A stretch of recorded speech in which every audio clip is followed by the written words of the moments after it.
இரத்தினபுரியில் அஸ்வசம பணத்தை பெற்றுக்கொண்டு வீடு திரும்பும் போது யுவதி கொலை செய்யப்பட்டுள்ளார். பேபிஷானி என்ற 21 வயதுடைய யுவதி நேற்று முன்தினம் மர்மமான முறையில் கொலை செய்யப்பட்டுள்ளார் என தெரிய வந்துள்ளது. யுவதியின் கொலை தொடர்பாக அவரது காதலனான அதே பகுதியைச் சேர்ந்தவருமான ரோஷன் ருசிரன் என்ற இளைஞன் கைது செய்யப்பட்டுள்ளார். கொலை செய்யப்பட்ட யுவதி 5 பேர் கொண்ட குடும்பத்தில் 2வது பிள்ளை எனவும் அவர் உயர்தரம் வரை படித்தவர் எனவும் தெரிய வந்துள்ளது.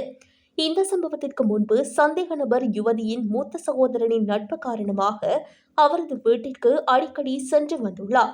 பின்னர் இருவருக்கும் இடையே காதல் ஏற்பட்டதாக கூறப்படுகின்றது. கொலையாளி என சந்தேகிக்கப்படும் காதலனை அந்த பகுதி மக்கள் சேர்ந்து பிடித்து போலீசாரிடம் ஒப்படைத்துள்ளனர். இளம்பெண் இறந்த இடத்திற்கு அருகில் கண்டெடுக்கப்பட்ட 2 காலணிகளும் சந்தேக நபருடையது என அடையாளம் காணப்பட்டுள்ளதாக போலீசார் தெரிவிக்கின்றனர்.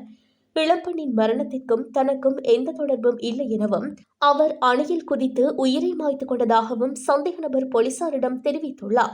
சந்தேக நபரும் மர்மமான முறையில் உயிரிழந்த யுவதியும் அணையை நோக்கி செல்வதை பலர் பார்த்ததாக விசாரணைகளில் தெரிய வந்துள்ளது.